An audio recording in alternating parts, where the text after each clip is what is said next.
오늘은 온 세상에 하나님 나라를 선포하자. 온 세상에 하나님 나라를 선포하자라는 제목으로 하나님 말씀을 증거하도록 하겠습니다. 제가 일부 때 망쳤는데 뭉치면 살고 흩어지면 죽는다. 이건 이제 맞아요. 우리가 잘 알고 있는 우리나라 초대 대통령이시던 그 이승만 대통령께서 연설 때 자주 했던 말입니다. 네, 여러분 이렇게 잘 기억하고 계십니다. 근데 이 뭉치면 살고 흩어지면 죽는다. 이건요, 원래는 이승만 대통령이 처음 한 말은 아니고 이솝 우화라고 알죠? 굉장히 오래전 2600년 전 사람인데 그 사람의 그 동화 이솝 이야기라고 하는 거기에 나오는 한 이야기입니다. 뭉치면 서고 흩어지면 넘어진다라는 말로부터 유래했다고 알려져 있습니다. 세상의 원리는요, 우리가 사람은 함께 모여야 된다. 그래야 살 수 있다라고 이야기를 합니다. 그러나 오늘 우리 성경에 보니까 조금 그 세상에서 말하는 것과 좀 다른 이야기를 들려주고 있습니다. 바로 그것이 무엇이냐? 바로 오늘 함께 살펴볼 바벨탑의 사건입니다. 우리가 흔히 바벨탑 사건을 이야기를 하면 단순히 인간이 교만해져서 하나님께 도전하려고 했다가 우리가 어떤 하나님으로부터 심판을 받은 그런 사건으로 이해를 하고 있습니다. 그런데 그 뿌리를 좀 더 깊게 내다보면 좀 더 근본적인 문제가 있음을 우리가 알 수 있습니다. 그건요, 단순히 인간이 교만해져서 하나님을 이제 대적하거나 하나님 대항하라는 그것도 당연히 맞습니다만 좀 더 적극적인 하나님의 명령에 대한 불순종이 있었음을 우리가 확인할 수 있습니다. 그 대홍수, 이제 이 대홍수는요, 성경에만 있는 것이 아닙니다. 모든 어떤 문화나 민족들의 대부분의 그런 신화에 항상 있는 이야기입니다. 그래서 이것이 그냥 소설이다, 있는 이야기다라고 하지만 실질적으로는 이제 모든 전 세계적으로 일어났던 일들이라고 사람들은 이렇게 이야기를 합니다. 그 대홍수에서 살아남은 노아와 그 자손들이 이제 좋은 땅을 찾아서 아마 헤맸겠죠. 드디어 한 동방의 시날이라고 하는 넓은 평지에 이르렀고 거기서 우리가 여기서 함께 모여 살자 이렇게 마음을 먹었습니다. 창세기 11장 1절에 보니까 온 땅의 언어가 하나요 말이 하나였더라. 이에 그들이 동방으로 옮기다가 시날 평지를 만나 거기 거류했다 이렇게 말씀을 하고 있습니다. 언어가 하나다라는 말은요, 당연하죠. 한 가족이었으니까 당연히 언어가 하나였을 것입니다. 그리고 그곳에서 자신들만의 단일 공동체를 세우기 시작을 한 것입니다. 그래서 어떤 사람들은요, 이거 무슨 진화론을 주장하는 하나님 믿지 않는 무신론의 이런 진화론 학자들은 사실은 우리가 하나님으로부터 아담으로부터 인류가 출발됐고 또한 실제적으로는 홍수 이후에 노아로부터 출발했다고 이야기를 할 때 부정합니다. 부정하는데 근데 신기한 건 한 사람의 시조가 한 명이라는 건 인정합니다. 그래서 한 사람의 엄마로부터 나왔다. 그건 이제 진화론에서도 이야기를 하는데, 그러나 지금 근데 진화됐다고 이야기하지만 가장 이해하지 못하는 부분이 하나가 있습니다. 사실은 한 사람의 어머니로부터 우리가 출발하면 모든 사람의 민족의 언어는 동일해야 되지 않겠습니까? 단어는 달라도 적어도 우리가 전라도와 경상도 단어는 많이 달라요. 제가 예전에 저희 할머니 얘기 들었는데 빼다지 그러는 거예요. 도대체 빼다지가 뭐야? 전라도 사람들 뭔지 아십니까? 서랍. 무슨 말인지 모르는데 이런 단어는 틀릴 수 있지만 어법이나 어술은요 동일합니다. 단어만 바꾸면 바뀌어요. 그래서 이걸 같은 어족이다라고 얘기합니다. 그런데 이 진화론에서는요, 이 다양한 민족의 언어에 대해서는 설명을 못해요. 왜 언어가 이렇게 다양하게, 그것도 완전히 다른, 중국과 우리나라 말은요 어순이 달라요. 그러나 일본과 우리나라 어순이 같죠? 같은 어족으로부터 출발했다고 이야기합니다. 그래서 이게 설명이 안 됩니다. 죽었다 깨어나도 설명 못해요. 이렇게 다양하게 완전히 다른 언어가 이루어졌는지 하나로부터 나왔다고 이야기하면서. 근데 여기 본문에 보니까 처음에는 하나였다라고 오늘 성경에서 말씀을 하고 있습니다. 그러면서 단일 공동체를 세웠다라고 말씀을 하고 있습니다. 근데 여러분, 함께 모여서 사는 것이 쉽습니까? 어렵습니까? 네, 별로 이렇게.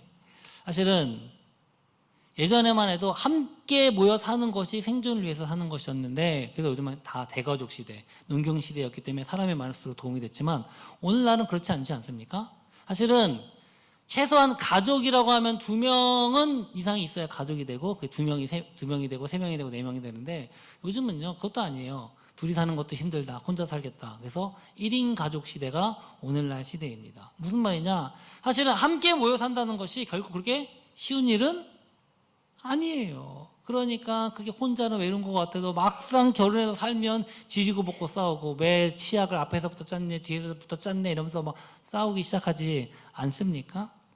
두 사람만 모여도요 생각이 다르고, 또 뭐 보는 눈도 다르고, 관점도 다르고, 행동도 다르다 보니까 두 사람도 하나 모이는 것이 쉽지 않은데, 이 많은 사람들이 모이면 쉽지 않을 것입니다.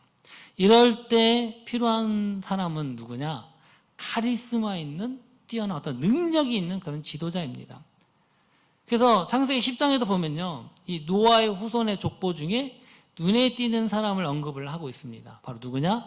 니므롯이라고 하는 사람입니다. 창세기 10장 8절에 보면, 구스가 또 니므롯을 낳았으니 그는 세상의 첫 용사라. 그가 여호와 앞에서 용감한 사냥꾼이 되었으므로 속담에 이르기를 아무는 여호와 앞에 니므롯같이 용감한 사냥꾼이로다 하더라, 이렇게 말씀합니다. 그래서 창세기 10장에 보면 쭉 족보가 나오는데요, 이 니므롯이라고 하는 사람에 대해서는 이름만 언급하고 있는 것이 아니라 이렇게 그 사람에 대한 특징을 설명을 하고 있습니다. 굉장히 특별하던 사람이라는 거예요. 그런데 보니까 여호와 앞에서라고 하는 표현이 있어요. 야, 그 용사, 여호와 앞에서, 그러니까 우리가 다윗처럼 믿음이 큰, 하나님 앞에서 인정받는 용사처럼 오해할 수가 있습니다. 그러나 이 원어를 보면요 그렇지 않습니다. 원어에는 어떻게 나왔냐, 앞에서라는 말을 좀, 그것을 단어를 따져보면 파님이라고 하는 히브리어를 쓰고 있는데, 원래 뜻은 얼굴이라는 뜻이고요. 그것은 무엇이냐, 전치사로 쓰일 때는 뭐뭇에 대항하여, 뭐뭇에 향하여 라는 뜻을 가지게 됩니다. 즉 니므롯은요 하나님께 인정받은 용사가 아니라 하나님께 대항하는 용사, 혹은 하나님께 반역하는 용사다라는 의미를 지금 여기에 숨기고 있는 것입니다. 즉 그는요 단순한 용사가 아니에요. 거대한 제국을 세우는 왕이었습니다. 창세기 10장 10절에 보면, 그의 나라는 시날 땅의 바벨과 에렉과 앗갓과 갈레에서 시작되었다라고 얘기합니다. 지금 여기서 얘기하고 있는 시날, 뭐 에렉, 이게 다 어디냐? 우리가 고대 메소포타미아, 우리가 이제 전 세계 문명의 발상지라고 하죠. 뭐 4대 문명의 발상지, 그래서 인더스, 황하, 이집트, 그 다음에 이제 이 메소포타미아 4가지 문명 발상지를 이야기하는데, 이제 그 지역이라고 추정을 하고 있습니다. 즉 바로 이 시날 평지에서 그의 나라가 출발됐고, 어떻게 보면 메소포타미아라고 하는 그 문명의 발상지와 정확히 겹치는 바로 그런 것입니다. 그래서 그가 여기서 무엇을 했냐, 성경에 보면 바벨탑에 대해서 오늘 본문에 나오는데, 그 바벨탑 사건을 주도한 핵심 인물이 누구냐, 성경에 나와 있지 않아요, 11장에는. 그러나 대부분의 학자들은 이 니므롯이라고 하는 그 사람을 꼽습니다. 그래서 그 니므롯이 사람들을 모으고 그 바벨에서 이렇게 그 사람을 선동하면서 이제 탑을 세운 것입니다.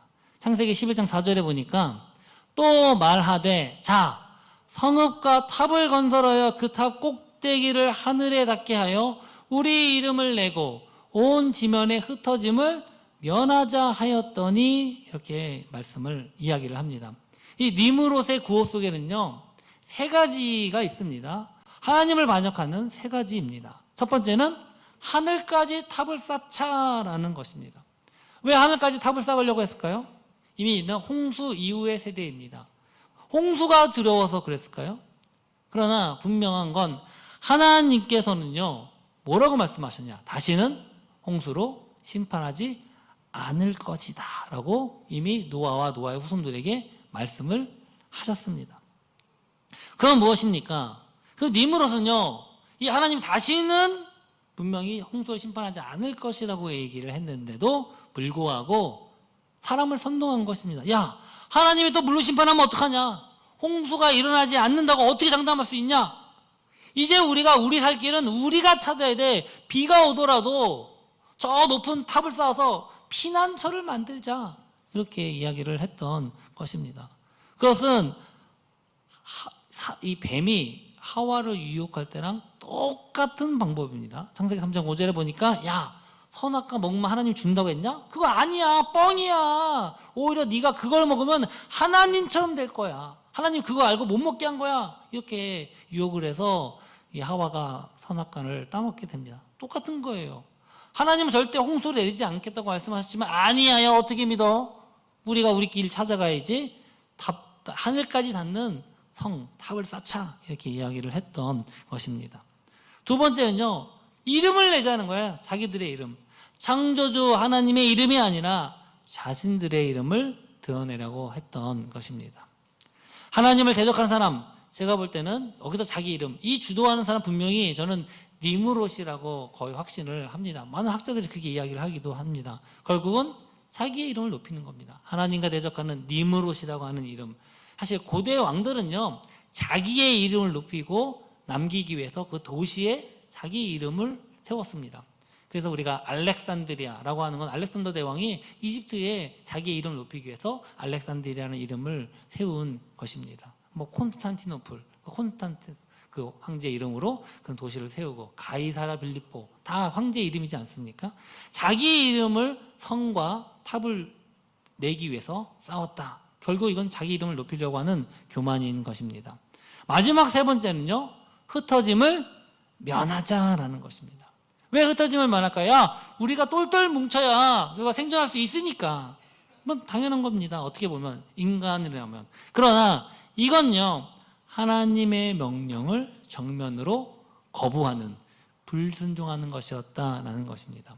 하나님께서 사람을 처음에 창조하실 때 주신 명령이 뭡니까? 창세기 1장 28절 함께 읽어볼까요? 하나님이 그들에게 복을 주시며 하나님이 그들에게 이르시되 생육하고 번성하여 땅에 충만하라, 땅을 정복하라, 이렇게 말씀을 하셨습니다.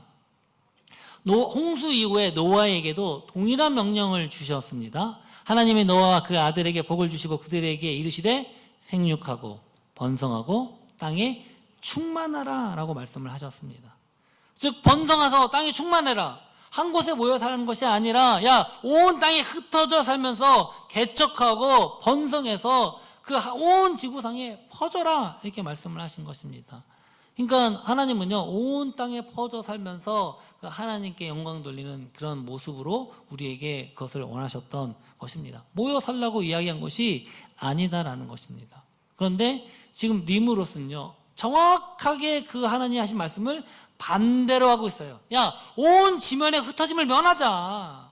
하나님은 흩어져 충만하라고 하셨는데 흩어지지 말고 우리가 이곳에 뭉치고 우리가 힘을 키우고 하나님을 대적하고 우리가 스스로 할 수 있는 공동체를 우리가 만들어야 된다. 지금 그렇게 이야기를 하고 있는 것입니다.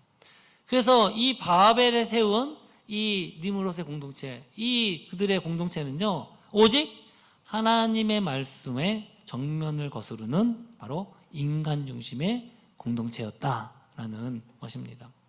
이것을 보고 하나님은요, 다음과 같이 결정을 하십니다. 창세기 11장 6절에 보니까 여호와께서 이르시되 이 무리가 한 족속이요 언어도 하나임으로 이같이 시작하였으니 이후로는 그 하고자 하는 일을 막을 수 없으리로다 라고 말씀하십니다. 그래서 그들요, 강제로 흩으십니다. 바로 언어를 혼잡게 하셔서 강제로 흩으십니다. 자, 우리가 내려가서 거기서 그들의 언어를 혼잡게 하여 그들이 서로 알아듣지 못하게 하자 하시고, 이렇게 얘기를 하는 것입니다. 어떤 일을 이루는 데 가장 중요한 게 뭡니까? 의사소통. 말이 통하지 않으면 일할 수 있습니까? 큰 공사일수록 더 그럴 수 있습니다. 저기 그 나무 좀 갖고 와! 돌 갖고 오면 이게 일이 되겠습니까? 안 되는 겁니다. 근데 11장 8절에 보니까 여호와께서 거기서 그들을 온 지면에 흩으셨으므로 그들이 그 도시를 건설하기를 그쳤더라. 그러니까 대화가 안 되고 의사소통이 안 되니까 결국은 그 거대한 탑이라고 하는 거대한 그 바벨탑을 세우는 공사가 중단되게 될 수밖에 없었고, 결국은 같은 언어를 쓰는 사람들끼리 뿔뿔이 흩어지게 되었던 것입니다. 그래서 9절에 보니까 그러므로 그 이름을 바벨이라 하니 여호와께서 거기서 온 땅의 언어를 혼잡게 하셨으므로 여호와께서 거기서 그들을 온 지면에 흩으셨더라. 자기의 이름으로 성을 쌓으려고 했지만 결국은 바벨이라고 하는 여호와께서 흩으셨다라는 이름으로 그것이 넘게 되었습니다. 이게 바로 오늘 성경이 말씀하고 있는 오늘 다양한 민족과 언어로 나누어지게 된 그 이유를 말씀을 하고 있습니다. 사실은 이 사건만 아니었더라면 여러분 영어 공부하면서 고생할 필요 없었을 것 같아요. 아닙니까? 지금도 막 영어 공부하고 요즘 뭐 조기 교육 해갖고 뭐 5살 때부터 영어로 막 가르치고 영어 유치원 얼마나 많습니까? 이것만 아니어도 돈 엄청 많이 벌 것 같아요. 그런데 이것만 아니면 그럴 것 같은데 라는 생각이 많이 듭니다. 인간은 끊임없이 생존을 위해 살려고 하고 그러기 위해선 모입니다. 그러나 결국 그렇게 모여진 공동체가 어떻게 됩니까? 나중엔 흩어지게 됩니다. 왜 그럴까요? 자기의 유익을 위해서, 자기의 생존, 나를 위해서 모이기 때문에 그렇습니다. 사실 인간 중심의 공동체는요, 본질적으로 이기적이에요. 결국 내가 혼자 살 수 없으니까 모이다 보니까 나가 살기 위해서 함께 모이는 것입니다. 그러니까 무엇이 발생해요? 이기주의가 발생하게 되는 것입니다. 처음에는 개인 이기주의로 시작하죠. 그러나 결코 혼자로서는 감당할 수 없으니까 어떻게 됩니까? 집단을 이루어서 같은 어떤 비슷한 상황과 비슷한 목적을 가진 사람들이 이루는 집단 이기주의로 발생하게 됩니다. 그래서 우리의 역사를 보면요, 항상 이 집단 이기주의가 여태까지 그것이 드러나고 있어요. 그래서 집단 이기주의는요, 개인 이기주의보다 더 파괴적이에요. 우리나라도 보면 뭐 당파 싸움, 뭐 이거는 뭐 모든 전 세계가 있을 겁니다. 다 당정이 있고 분쟁하고 있지 않습니까? 그리고 지역 분쟁, 인종 분쟁, 뭐 민족주의, 좋게 얘기하면 민족주의예요. 또 다른 말로 하면 그건 이제 인종 분쟁입니다. 전쟁, 다 이게 집단 이기주의, 국가도 거대한 하나의 운명 공동체이지만 또 이기적인 공동체입니다. 이익 집단이에요. 생존하기 위해서 만든 것이기 때문에 그렇습니다. 그러니까 지금도 전쟁이 끊이지 않고 있는 것입니다. 근데 또 이러한 이기주의의 반발, 오늘날은 이기주의가 참 좋다고 얘기하는 사람 누가 있습니까? 그래서 오히려 이것 봐봐, 사람 인종이 구분되니까 이런 문제 생기는 거 아니냐? 인종차별이 있고, 남자 여자가 구별되니까 차별이 있는 거 아니냐? 그래서 이런 거 구분 없애자, 차별 없애자, 우리 하나로 통합되자. 그래서 그런 이야기가 나오고 있는 것입니다. 그래서 지금 세계 주류의 주류 아젠다는 뭡니까? 바로 이런 거예요. 바로 글로벌주의. 그러니까 뭐 나라, 민족 이런 거 따지지 말고 우리 하나로 보자. 종교다원주의. 종교가 다 똑같지. 결국 똑같은 거 아니냐? 그리고 성해방, 성통합. 남자 여자 구분이 있으니까 여기서 차별이 일어나는 거야. 그 구분을 없애자. 그리고 흑인, 백인, 황인 이런 거 있으니까 인종차별 나오고 있지 않냐? 이런 거 없애자. 그래서 뭐 PC주의 같은 그런 인위적인 통합 시도들이 계속 생겨나게 되는 것입니다. 그런데 그러다 보니까 오히려 좀 우리가 이해하지 못하는 상황들이 우리 상황 가운데 일어나게 됩니다. 여기 보면 디즈니 영화가 참 제가 어렸을 때만 해도 이 디즈니 영화 모든 어린아이들에게 꿈과 환상을 주는 영화였는데 자꾸 이 디즈니가 원작을 파괴하고 인종을 바꾸는 자꾸 그런 이야기들을 하고 있습니다. 자, 원래 인어공주, 참 저도 어렸을 때 인어공주 그 환상이 있었는데 굉장히 예쁜, 이제 여기 덴마크 그 이야기라서 원래 백인입니다. 덴마크 뭐 노르웨이 이런 데는 완전히 북유럽이기 때문에 완전 백인이에요. 거기는 완전 하얀. 그런데 보니까 그 인어공주의 주인공인데 흑인으로 캐스팅을 했어요. 엄청 말이 많았죠. 그러나 그냥 했어요. 그래서 쫄딱 망했습니다. 그러더니 백설공주도 화이트 스노우, 얼굴이 하얘서 백설공주라는 그런 별명이 붙을 정도였는데 흑인은 좀 너무 했는지 라틴계도 굉장히 꺼머잡잡한 그런 사람들 있지 않습니까? 좀 그래서 흑인하고 백인이 약간 중간 정도 되는, 근데 그 사람을 또 택했지만 별명은 흑설공주다 이래갖고 굉장히 반발이 일어났지만 그냥 그대로 강행했다가 또 영화가 쫄딱 망했습니다. 그런데 희한하게 계속 시도를 하고 있어요. 그래서 이제 조금 있으면 개봉할 영화입니다. 오디세이, 그리스 로마 신화의 한 이야기를 영화화한 것입니다. 그런데 거기서 스파르타의 왕비 이 헬레나라고 하는 여자가 사실은 스파르타와 트로이의 분쟁의 원인이 됩니다. 서로 너무 예뻐갖고 이 여자를 가지고 서로 싸우다가 전쟁이 발발하게 되는 헬레나의 그 왕비, 스파르타 왕비 역할에 흑인으로 캐스팅을 해가지고 또 엄청 지금 이제 반발되고 있는 것입니다. 여기서 흑인이 아름답지 않다는 말이 아닙니다. 그러나 굳이 원작은 백인으로 되어 있는데 왜 그 원작을 파괴하면서까지 굳이 이렇게 다른 인종으로 교체하려고 할까요? 그러니까 거부감이 드는 거 아니겠습니까? 아니 원래 뭐 흑인으로 한 주인공, 흑인 미스 코리아 있습니까 없습니까? 있잖아요. 미스 코리아는 아니죠. 미스 유니버스.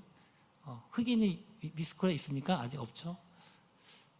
아니 얼마든지 흑인을 주인공으로 한 미인으로 할 수 있는 영화 얼마든지 많은데 뭐 왜 굳이 원작이 있는 걸 이렇게 하려고 할까요? 우리나라 선덕 여왕이 흑인이라고 하면 여러분 가만히 있겠습니까? 이게 말도 안 되잖아요. 그리스 로마 사람들 얼마나 야 헬레나가 어떻게 흑인이야? 말도 안 되는 걸 텐데 지금 이걸 하고 있다는 거예요. 더 이제 이거는 확정된 거고 더 무슨 루머까지 돌았냐면 엘렌 페이지라고 제가 한번 보여드렸죠. 여자였던 굉장히 예쁘장하게 생긴 여자였는데 남자로 성전환을 한 영화 헐리우드 배우입니다. 근데 이 사람이 아킬레우스 영웅이잖아요. 그 역할까지 맡는다 이런 루머가 돌아가지고 완전 뒤집어진 적이 있습니다. 근데 이제 성전환으로 남자가 됐는데 이분의 키가 155cm밖에 안 돼요. 그러니까 키 작다는 걸 뭐라고 하는 것이 아니라 우리가 있는 장수, 거인, 장군이고 용사인데 이 사람이 배역하는 게 맞나? 그래서 엄청나게 반발이 많았어요. 근데 나중에 이 사람은 그 역할은 아니다 이렇게 이제 나왔다고 합니다. 근데 제가 홈페이지 거기 가봤더니 아직 이 엘렌 페이지라는 이 분이 배역은 거기 출연하고 있는데 배역은 표시가 안 돼 있더라고요. 다 배역 표시가 돼 있는데 영화를 봐야 되나? 제가 크리스토퍼 놀란 감독이 만든 영화인데 되게 좋아하는 감독, 인터스텔라 때 너무 보고 좋아했는데 이 영화 좀 어떤가 이런 약간 의심이 됩니다. 근데 꼭 이렇게 어거지로 해야 되나? 이게 왜 이렇게 해야 되나 했더니 이렇게 해야 아카데미상을 준다는 거예요. 그게 그 안에 영화계에 있는 만연한 사상입니다. 이런 인위적으로 인종, 어떤 성별의 구분을 없애려고 하는 문제. 이건 인간의 본능과 창조의 질서를 거스리고 비성경적인 방법으로 강제하려고 하기 때문에 이게 문제가 되는 것입니다. 그래서 억지로 인종 구분하지 말자. 인종 차별하니까 그 구분하지 말고 남자 여자 이거 자꾸 구분하니까 이거 문제가 생기는 거 아니냐? 남자 여자 얼마든지 바뀔 수 있다 이렇게 해갖고 계속 이걸 강제하고 있는 것입니다. 그러나 이것이 그렇다고 하나가 됩니까? 여러분 될 수 없습니다. 놀라운 건요 이미 이런 일들을요 다니엘서에서 이미 다 예언하고 있다는 것입니다. 다니엘서 2장 43절에 보니까 흑의 왕께서 새와 진흙이 섞인 것을 보셨은즉 그들이 다른 민족과 서로 섞일 것이나 그들이 피차 합하지 아니함이 새와 진흙이 합하지 아니함과 같으리이다 이렇게 말씀합니다. 이건 다니엘서 보면 이제 로마 제국 이후에 이 세상이 형성되는 과정 가운데 이야기한 예언의 말씀입니다. 그러니까 많은 사람들이 우리 하나가 되자 민족 구분 없애고 우리가 거대한 함께 모여서 우리의 왕국 나라를 만들어 보자. 차별 없는 인종 구분 없는 남녀 차별 없는 그러나 그것이 됩니까? 결국은 되려고 하지만 안 된다라고 말씀을 하고 있다라는 것입니다. 바벨탑을 세웠던 이 니므롯처럼 세상 권력은요 오히려 뭉쳐질수록 거기서 굉장한 권력이 나옵니다. 그러나 그 권력을 가지고 뭐합니까? 하나님을 대적하려고 한다라는 것입니다. 그러나 하나님은 그것을 허락하지 아니하신다라고 말씀하고 있습니다. 그러나 그리스도 중심의 공동체는 다릅니다.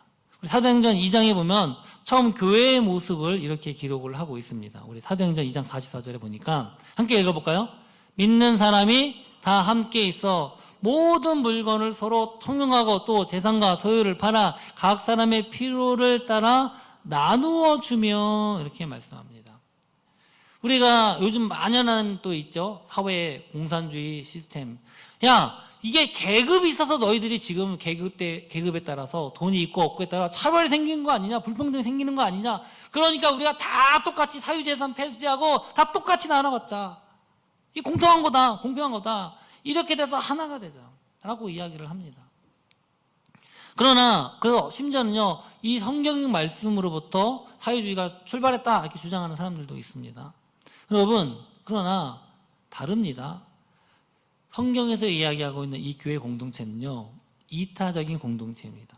내가 생존하기 위해서 내가 혼자 있으면 못 사니까 어쩔 수 없이 연합된 것이 아니라 내가 손해보면서 다른 사람을 나눠주기 위해서 존재하는 공동체였다라는 것입니다. 얻기 위한 게 아니에요. 오히려 나눠주는 공동체예요. 내가 살기 위한 것이 아니라 오히려 내가 썩어지고 죽어지는 그럴 위에서 만들어진 공동체다라는 것입니다. 사회 공산주의처럼 강제가 아니에요. 거기 있는 사람 다 억지로 빼서 나눠주자 그런 것이 아니라 자발적인 공동체였다라는 것입니다. 또한 교회는요, 인종과 신분과 성별을 초월합니다. 갈라디아서 3장 28절에 보면 너희는 유대인이나 헬레인이나 종이나 자유인이나 남자나 여자나 다 그리스도 예수 안에서 하나니라. 아멘. 야, 이거 인종, 성별, 신분 계급 설피하자는 거 아니냐? 사실은 이 말씀만 보면요, 그 2000년 전에요. 2000년 전에 얼마나 인종, 얼마나 신분, 그런 차별이 극심했으니까, 얼마나 성별에 대한 차별이 극심했습니까? 그러나 바로 그때 그런 모든 것에 대해서 이런 것들을 지금 뭐라고 말씀하냐? 다 그리스도 안에서 하나다라고 말씀합니다. 이것을 이 모든 것들을 오히려 가장 이상적이면서도 이 하나님께서 공동체로서 말씀을 하고 있습니다. 그러나 이게 보면요, 인종, 성별 이런 것을 구분을 없애려고 하는 것이 아니라 그 차이는 인정하고 받아들이지만 사랑으로서 그를 감싸주는 바로 사랑의 공동체요, 자발적인 공동체였다라는 것입니다. 이건요, 인간 중심이 아니에요. 그리스도 중심, 말씀 중심, 복음의 중심으로만 가능한 줄 믿습니다. 성경은요, 교회를 그리스도의 몸이라고 말씀을 하고 있습니다. 에베소서 1장 23절에 보면 교회는 그의 몸이니 만물 안에서 만물을 충만하게 하시는 이의 충만함이니라. 너희는 그리스도의 몸이요 지체의 각 부분이라 이렇게 말씀합니다. 손과 발은 다릅니다. 형태도 달라요. 색깔도 달라요. 그러나 하나의 몸에 연결되어 있는 그리스도의 몸이다라는 것입니다.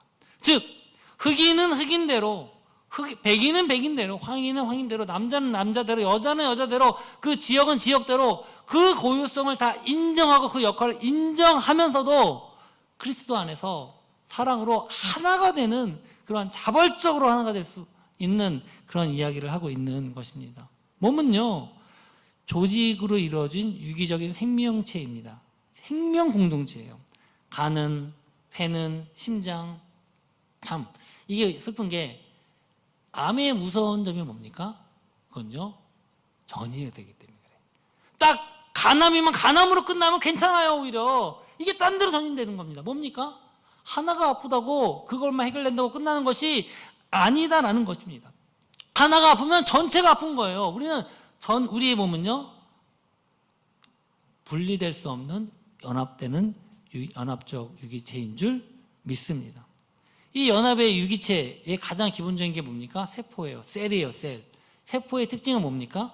세포는요, 나눠진다는 겁니다. 즉 세포가 하나가 있으면 그것이 성장하고 자랍니다. 그리고 어떻게 됩니까? 분리가 돼요. 두 개로 나눠집니다. 그리고 다시 각 두 개가 성장하고 자랍니다. 그럼 더 두 개로 분리가 됩니다. 그래서 하나가 두 개, 두 개가 네 개, 네 개가 8개가 됩니다. 이것이 세포의 성장 원리입니다.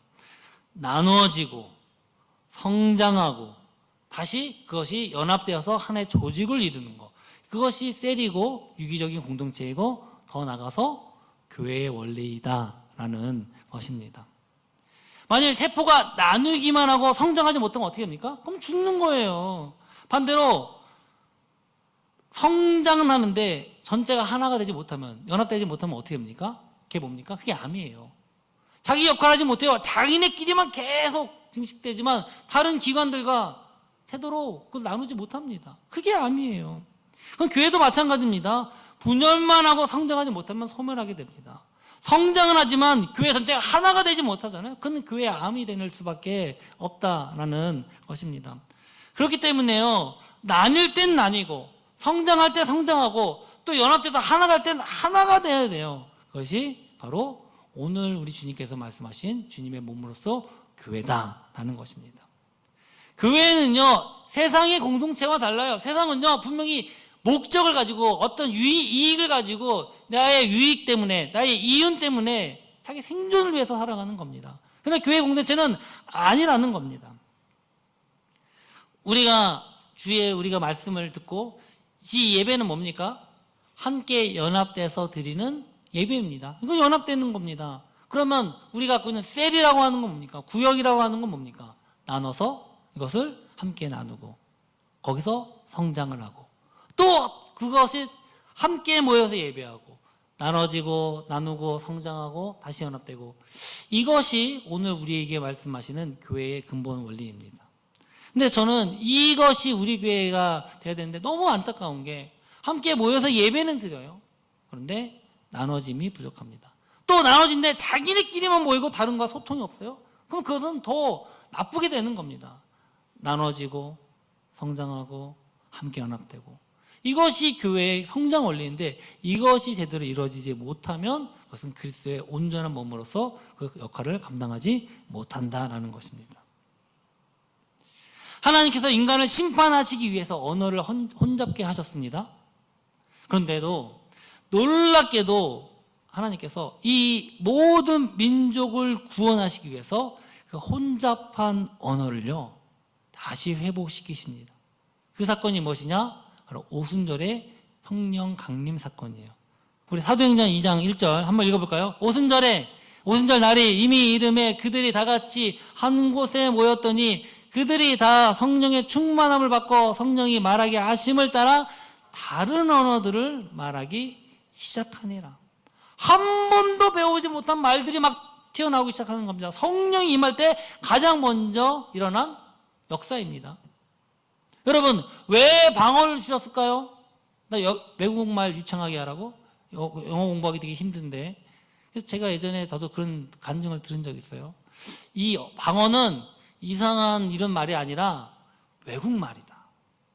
원래 방언이 경상도 방언, 전라도 방언, 그 방언이에요. 방언. 여러 가지 언어들을 이야기를 합니다. 근데 오늘날 왜 이렇게 방언하면 알아듣지 못하나? 여러분, 영어 방언 있을까요? 없을까요?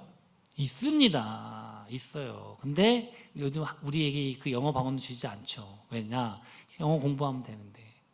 신적인 역사를 주는 표적인데, 이것은 단순히 외국어 공부시키게 하라고 하는 것이 아니라 바로 노아 범죄 이후에 이 바벨탑 사건으로 하나님께서 혼잡했던 그 언어의 분리를 성령을 통해서 회복시켜주는 첫 번째 표적으로서 우리에게 보여주시는 것입니다.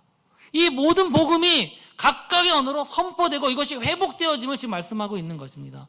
그래서 이 제자들이 막 방언으로 말할 때 각 지방에서 온 사람들이 이 모습을 보고 듣고 깜짝 놀랍니다. 사도행전 2장 11절에 보니까 그레데인 아라비아인들이라 말고도 쭉 보면 더 많은 지역 사람들을 이야기합니다. 그러면서 우리가 다 우리의 언어로 하나님의 큰 일의 말함을 듣는도다 하고, 바벨탑의 언어가 혼잡해져서 사람들이 흩어졌다면 오순절의 성령을 통해서요, 이 모든 언어가 복음, 이 모든 언어를 통해서 하나님의 비밀이, 복음이 선포됨으로 말미암아 그것이 회복되어졌다라는 것입니다.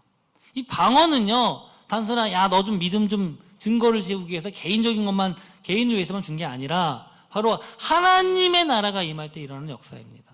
심판으로 흩어놓으신 언어가요 회복되는 놀라운 사건이다라는 것입니다. 그러나 우리가 분명히 분별해야 할 건요, 분명히 아까 말씀드렸죠, 바벨탑 사건 때는 언어가 하나였더라. 분명히 뭐 중에 뭐 언어가 있겠죠. 그럼 성령이 충만하고 우리가 나중에 만약에 나중에 우리가 하나님의 나라가 임해서 천국 갔을 때 거기에는 우리나라 사람만 있겠습니까? 그럼 외국 사람 있겠죠? 거기서 또 영어 공부해야 됩니까? 또 일본어 공부해야 됩니까? 할렐루야. 안 해도 됩니다. 그냥 우리가 한국말 하면 그 사람은 알아듣는 거예요. 그게 방언의 그 의미입니다. 성경은요, 끝까지 하나의 통합된 언어, 야, 언어를 통합해라, 인종을 통합해라, 차별을 없애기 위해서 성을 통합해라, 그렇게 이야기하지 않아요. 네 언어대로 말해.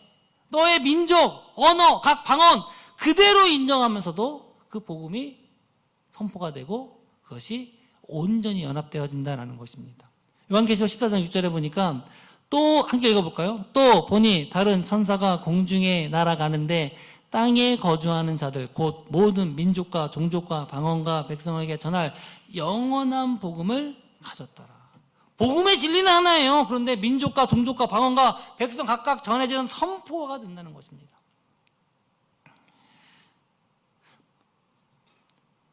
우리에게 주신 사명은요, 바로 이것입니다. 마태복음 28장 19절에 보니까 그러므로 너희는 가서 모든 민족을 제자 삼아 아버지와 아들과 성령의 이름으로 세례를 베풀고, 인위적으로 언어를, 인종을, 성을 통합하는 것이 아니라 복음으로 하나가 되는 겁니다. 각 민족의 언어로, 각 방언으로, 각 사람의 상황에 그 하나님의 복음이 들어가서 그 사람을 변화시키고 그 사람이 그 진리 안에 하나가 됨으로 말미암아 우리가 가졌던 인종적인 차별, 성적인 차별, 또 국가 지역적인 차별이 허물어지더라라는 것입니다. 사랑하는 성도 여러분, 복음 안에서만 모든 민족이, 모든 방언이, 모든 이런 차별이 이것이 무너지고 온전한 복음의 진리로 하나가 된다라는 것입니다. 가장 중요한 건요, 이 사명이 완수될 때 예수님께서 오신다는 거예요. 마태복음 24장 14절에 보니까 이 천국 복음이 모든 민족에게 증언되기 위하여 온 세상에 전파되리니 그제서야 끝이 오리라. 아멘. 제가 처음에 말씀드렸죠. 여기서 방언하시는 분들 꽤 있습니다. 요즘 저도 이제 새벽 예배 때 방언하지만, 그런데 이거 방언 못 알아듣는 말인데, 근데 여러분 아까 방언은 분명 외국말이라고 말씀드렸죠. 전 세계의 언어가 몇 개인지 아십니까? 7천여 개가 넘습니다. 나라만 따지면 유엔에 등록되어 있는 나라는 한 200여 개밖에 안 돼요. 300개가 안 됩니다. 200, 20개, 30개 맨날 바뀌긴 하는데, 그러나 실제적으로 소수 민족, 소수 인종과 언어를 따지면요, 무려 7천여 개가 넘습니다. 그 중에는 한 번도 들어오지 못한 수많은 언어들이 아직도 많이 있어요. 지금 대부분의 언어, 세계 5개 언어를 보면 영어, 스페인어, 그 다음에 중국어, 몇 개 없잖아요. 프랑스어, 독일어, 몇 개 없습니다. 대부분 다 소수 민족이에요. 심지어는요, 몇백 명만 이야기하는 언어도 있대요. 그 부족만 이야기하는. 그거 해석할 수도 없죠. 그래서 지금 성경이 번역되거나 기독교가 200개 대부분 국가로 들어갔습니다. 성경도. 그러나 언어로 이야기하면요, 3,000개의 언어도 성경에 번역되지 않았어요. 복음이 들어가지 않았습니다. 그래서 저는요, 매년마다 이 선교 이 홈페이지 항상 갑니다. 그래서 어디 민족까지 복음이 전달되었는가. 그래서 저는 이것을 보고, 하나님의 때가 가까이 오나 안 오나, 제 개인적으로 그것을 분별하는 하나의 척도로 생각하기도 합니다. 아직 3,000개밖에 성경이 번역되지 않았다고 합니다. 아직 갈 길 멀었습니다. 사랑하는 성도 여러분, 바로 이 복음이 온전히 전파될 때 하나님의 나라가 완성이 되고 예수님께서 다시 오시는 줄 믿습니다. 그러기 때문에 지금도 이 복음이 선포돼야 되는 것입니다. 선교가 멈추지 말아야 하는 것입니다. 온 세상에 하나님의 나라와 복음이 선포되어야 하는 것입니다. 사도행전 1장 8절에 보니까 함께 읽어볼까요? 오직 성령이 너희에게 임하시면 너희가 권능을 받고 예루살렘과 온 유대와 사마리아와 땅끝까지 이르러 내 증인이 되리라 하시니라. 아멘. 사랑하는 성도 여러분, 주님의 말씀은요, 이 복음은요, 능력이 있는 줄 믿습니다. 구원의 능력이 있어요. 구원의 능력만 있는 게 아닙니다. 모든 차별, 모든 분쟁, 모든 우리가 이야기하고 있는 그런 것들은 강제적으로 한다고 되지 않고 하나님의 말씀 안에서, 사랑 안에서만 이루어질 때 이것이 바로 연합되어지는 것입니다. 이제 말씀을 맺겠습니다. 사랑하는 성도 여러분, 물은 한 곳에 모이면 썩습니다. 물은 흘러야 돼요. 높은 데서 낮은 데로 흐릅니다. 그러나 결국은 물은 흘러 어디로 들어갑니까? 바다로 들어가요. 바다가 썩습니까? 여러분, 바다 안 썩습니다. 그 거대한 바다에, 그 거대한 바다 안에 들어갈 때만이 이것이 오히려 회복되어지는 것입니다. 우리가 지역별로 구분되고 나눠져서 서로 거기만 있으면요, 그 썩는 겁니다. 사랑하는 성도 여러분, 이 나라 이 민족도 왜 이렇게 됐습니까? 분열되고 분정돼서 분쟁이 돼서 자기네끼리만 뭉치니까 다른 사람 받아들이지 못하고 서로 싸우게 되는 거 아닙니까? 이건요, 사람의 진리와 사람의 지식이 아니라 성령께서 역사하시고 그리스도의 복음이 들어갈 때만 회복되어지는 줄 믿습니다. 그렇기 때문에 복음 전파는요, 또 그 나라의 회복이고요, 공의와 정의도 진리 안에서 회복되어지는 것입니다. 사실 이번 6월 3일 날 참 있을 수 없는, 지방선거 중에서 있을 수 없는 일들이 벌어졌습니다. 근데 또 이것 때문에 또 여러 가지 또 정당들이 막 이걸로 정치적 이용하려고 하지만, 여러분, 정당이 중요한 게 아니라 바로 진리가 무엇이냐, 잘못된 거는 고치고, 그래서 그것을 완전히 회복되어질 때 모든 정치고 분열도 분쟁도 회복되어지는 줄 믿습니다. 여러분, 정말 저는 기도할 때 우리 여러분 꼭 새벽에 나와서 함께 기도하길 소망합니다. 특별히 다음 주는요, 정말 전 국가적인 위기가 날 수도 있다, 저 개인적으로 그렇게 생각을 합니다. 이럴 때는요, 지금 이건요, 단순히 이 자체 사건이 아니고 그 내면에 깔려있는 불신과 분열과 분쟁 때문에 이것이 더 촉발되는 것입니다. 진리 안에서 이것이 회복되어지기를 소망합니다. 하나님 나라와 복음이 바로 내 안에, 우리 가정 안에, 교회 안에, 이 나라 이 민족 안에 선포되어질 때 하나님께서 그 가운데 모든 악한 것들, 차별과 또한 경멸과 이런 모든 것들을 하나님께서 사랑으로 회복시켜 주시는 줄 믿습니다. 사랑하는 성도 여러분, 정말 이 은혜와 복이 저희 여러분과 함께하길 주 이름으로 축원합니다. 함께 일어나셔서 우리 세상 모든 민족이 구원 얻기까지 우리 찬양하면서 결단하겠습니다.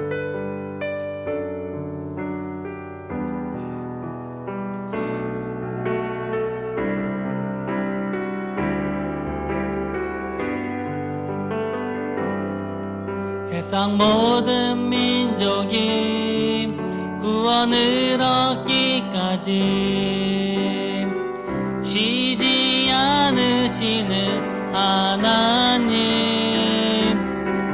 주의 심장 가지고 우리 이제 일어나 주 따르게 하소서. 세상 모든 육체가 주의 영광 보도록 우릴 부르시는 하나님, 주의 손과 발 되어 세상을 치유하며 주 섬기게 하소서. 물이 바다 덮음같이, 물이 바다 덮음같이 여호와의 영광을 인정하는 것이 온 세상 가득하리라. 물이 바다 덮음같이, 물이 바다 덮음같이, 물이 바다 덮음같이 보리라. 그날에 주의 영광 가득한 세상 우리는 듣게 되리 온 세상 가득한 승리의 함성 물이 바다 덮음같이 여호와의 영광을 인정하는 것이 온 세상 가득하리라 물이 바다 덮음같이 물이 덮음같이 물이 바다 덮음 다시 한번 선포합니다. 물이 바다 덮음같이 물이 바다 덮음같이 여호와의 영광을 인정하는 것이 온 세상 가득하리라 물이 바다 덮음같이 물이 바다 덮음같이 물이 바다 덮음같이 우리 시간 함께 우리 기도하며 나갔으면 좋겠습니다. 주님 정말 우리가 이 시대를 분별하는 영적 분별력을 갖게 하시고 끝까지 현혹되지 않고 이 복음의 진리로 모든 민족과 방언에게 선포되게 하시고 우리의 내면 안에 우리의 가정 안에 우리의 교회 안에 우리 각 분열된 지역과 또한 이 나라 이 민족 이 전 세계 이 모든 민족과 방언 가운데 하나님의 진리와 복음이 선포되게 하시고 하나님의 공의와 사랑이 선포되게 하여 주시옵소서. 주의 복음으로 우리 미래 세대가 하나님께서 지켜주시고 그 정말 교회가 끝까지 믿음으로 승리하며 이 주어진 사명 감당하게 해달라고 주여 한번 부르짖고 기도하며 나가겠습니다. 주여 할렐루야. 고맙신 아버지 하나님 감사합니다. 오늘도 우리가 세분하게 기도하며 부르짖습니다.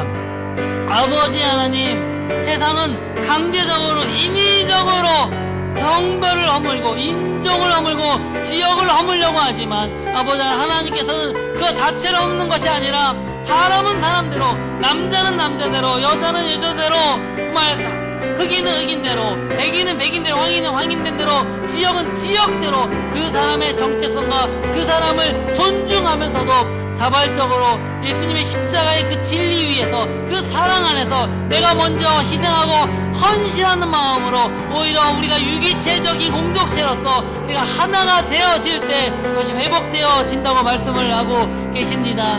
아버지 하나님 오늘 우리가 정말로 이 나라 이 민족을 위해서 분열된 영 분쟁하는 영들을 우리가 하나님의 그리스도의 십자가의 사랑으로 회복되어지게 하여 주시옵소서. 아버지 하나님 우리가 주님 앞에 나와서 기도합니다. 우리 육신의 언약함을 앞에 기도하며 고백합니다. 주님 그러나 하나님께서 우리 다른 사람의 아픔은 나의 아픔입니다. 그것을 함께 기도하고 연합됨으로 온전한 주님의 공동체를 이루는 그런 교회가 되게 하여 주시옵소서. 사랑의 주님 오늘도 우리가 주님께서 우리의 말씀을 통해서 사람은 분열되고 분정되고 말이 다르고 인종이 다르고 지역이 다르고 생각이 다르고 사상이 달라서 심지어는 함께 사랑한다고 하는 부부 사이에서도 때로는 분열과 다툼이 있습니다. 그래서 나 혼자 사는 것이 좋다라고 이야기를 합니다. 그러나 우리가 하나님의 진리의 복음 안에서 십자가의 사랑 안에서 우리가 온전히 나를 희생하고 다른 사람을 오히려 사랑하고 다른 사람을 품어줄 수 있는 그 마음 안에서 온전한 회복과 구원의 역사가 일어나는 것입니다. 온 세상에 하나님을 인정하고 하나님의 영광을 인정하는 것이 가득 선포되며 채워질 줄 믿습니다. 오늘도 주 앞에 나와서 기도하며 부르짖을 때 주님 우리 모든 분열과 분쟁과 다툼과 미움이 그리스도 십자가의 사랑으로 하나가 되게 하여 주시옵소서.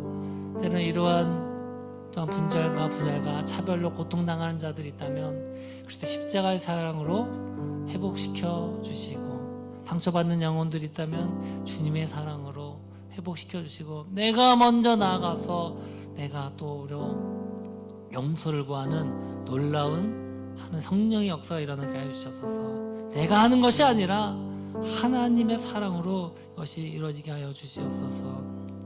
아프신 분들을 위해 기도합니다. 주님, 그들 함께 하시고, 그 아프신 분들, 그분의 아픔은 우리 모두의 아픔입니다. 함께 기도하며 연합되게 하여 주시고, 또 사랑하는 사랑을 잃은 주님의 자녀들 있습니까? 그 슬픔도 우리의 슬픔입니다. 함께 위로하며 함께 기도하며 연합되어질 때 그것이 평안과 기쁨으로 바뀌게 하여 주시옵소서.